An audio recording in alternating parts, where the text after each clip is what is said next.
Bonjour Lanfol, bienvenue Bonjour. à cette entrevue. Bonjour. Pour commencer, pour nos internautes, peux-tu nous expliquer quelles sont tes fonctions ici au sein de l'équipe de la paroisse Saint-Esprit de Rosemont? Oui, alors moi, je suis un des agents de pastoral à la paroisse Saint-Esprit. On est un certain nombre d'agents de pastoral et chacun s'occupe de dossiers différents. Moi, je m'occupe entre autres du dossier des jeunes adultes. On a un groupe de jeunes adultes qui se rencontrent une fois par mois, le premier dimanche de chaque mois. Je m'occupe aussi du dossier des adolescents, c'est-à-dire que je m'occupe d'un groupe d'adolescents qui cheminent, bon, pas nécessairement vers les sacrements, mais ça peut servir aussi de préparation vers les sacrements de l'initiation chrétienne. Je m'occupe aussi du catéchuménat, donc les adultes qui cheminent pour recevoir les sacrements, baptême, première communion, confirmation. Alors, c'est moi qui les prépare également. Alors ça, ce sont mes dossiers principaux. Mais un autre dossier que j'ai, c'est aussi le dossier des parents dont les enfants sont inscrits en catéchèse. C'est-à-dire que lorsque les enfants font de la catéchèse ici une fois ou 2 semaines, les parents qui le désirent restent avec moi. Alors, à chaque 2 semaines, il y a toujours une vingtaine de parents qui restent avec moi. Alors, c'est l'occasion pour moi de développer un thème ou l'autre de la foi. Peux-tu nous parler plus précisément de la catéchèse des 18-35 ans? Oui, bien c'est ça. Bon, c'est-à-dire, on parle de catéchèse de 18-35 ans. Si on parle, par exemple, du groupe de jeunes adultes ici à la paroisse Saint-Esprit, comme je l'ai dit tout à l'heure, ils se rencontrent une fois par mois. Ce qui se passe, c'est qu'on va ensemble à la messe le dimanche à 11 h à Saint-Esprit. Ensuite, après la messe, on se réunit ici, à la Maison de la foi. Chacun amène son lunch, on mange ensemble. Et bon, après avoir mangé ensemble pendant 1 heure, bon, il y a tout le temps à peu près 2 animateurs qui développent un thème qui a été préalablement établi. Des fois aussi, on peut inviter quelqu'un de spécial. Comme le mois passé, on a invité un moine de l'abbaye de Saint-Benoît-du-Lac. Alors, il est venu nous parler de la vie monastique. Alors, la rencontre se déroule de 13 h à 15 h environ. Et ensuite, chacun repart chez lui. Et puis, c'est pas mal ça que je fais avec les jeunes adultes. Mais aussi, après chaque messe le dimanche à 11 h, il y a toujours un petit groupe de jeunes adultes qui va manger ensemble. On va dîner ensemble dans un restaurant du coin, bon, normalement sur la rue Masson.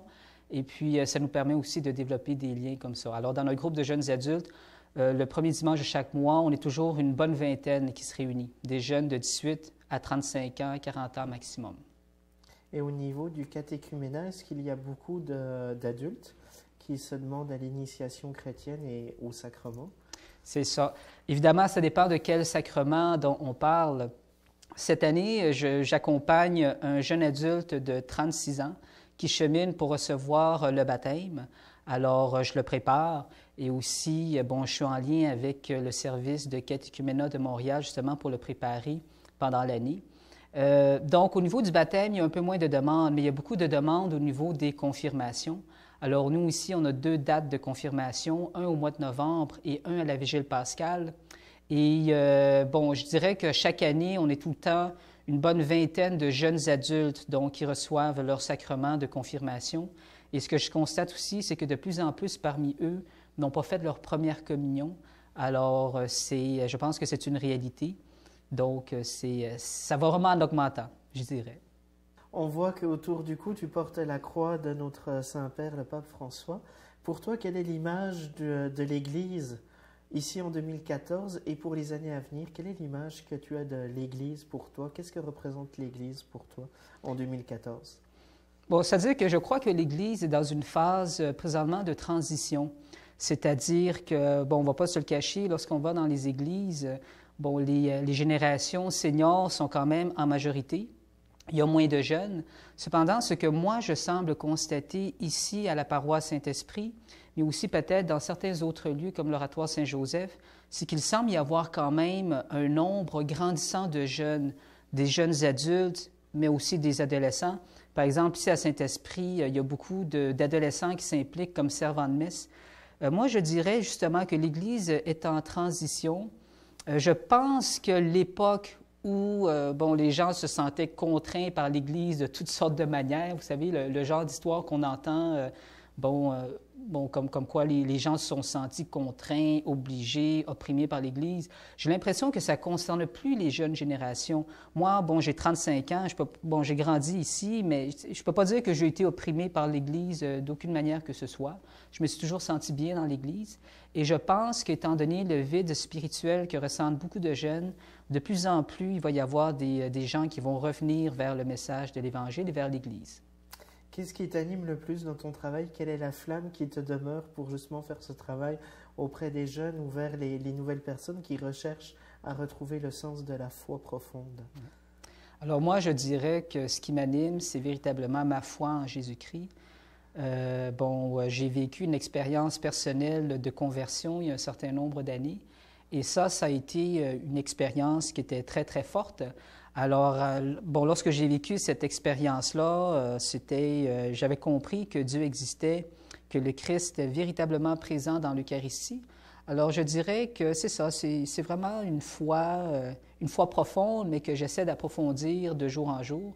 C'est véritablement ça qui m'anime, c'est-à-dire que je crois réellement que le Christ, on peut seulement être heureux avec lui, que le Christ est là vraiment pour nous relever, pour nous donner la vie, et qu'on ne se trompe pas lorsqu'on a le Christ dans sa vie. Juste pour venir au groupe des jeunes adultes, est-ce que tu pourrais te donner quelques thèmes qui ont été traités durant cette année pastorale qui est en train de se terminer, pour que les gens puissent comprendre s'ils seraient intéressés? Quels sont les thèmes que vous avez travaillé avec ton équipe? Tout à fait. Alors, la dernière fois, on a justement invité un moine de l'abbaye de Saint-Benoît-du-Lac. C'était le père Don Minier.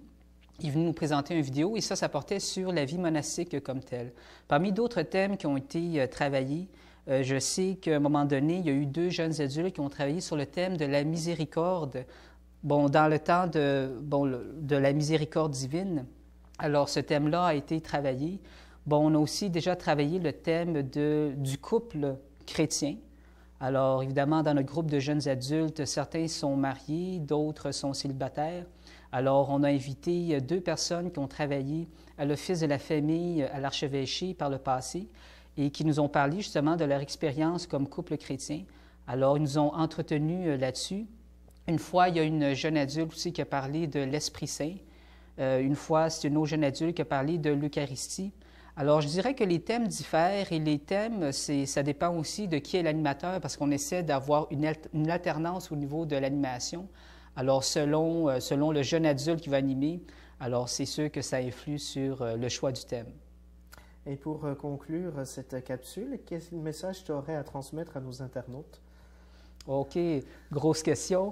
Bien, en fait, ça revient un peu à ce que je disais tout à l'heure. Je pense que le Christ, on ne peut pas se tromper avec lui, que Jésus-Christ, c'est vraiment quelqu'un qui peut nous rendre heureux et que pour les personnes qui ne le connaissent pas ou qui ont des doutes vis-à-vis de lui, bien, je leur recommande tout simplement de se recommander à lui et ils vont voir au fond tous les miracles que le Christ va faire dans leur vie, du moins je l'espère.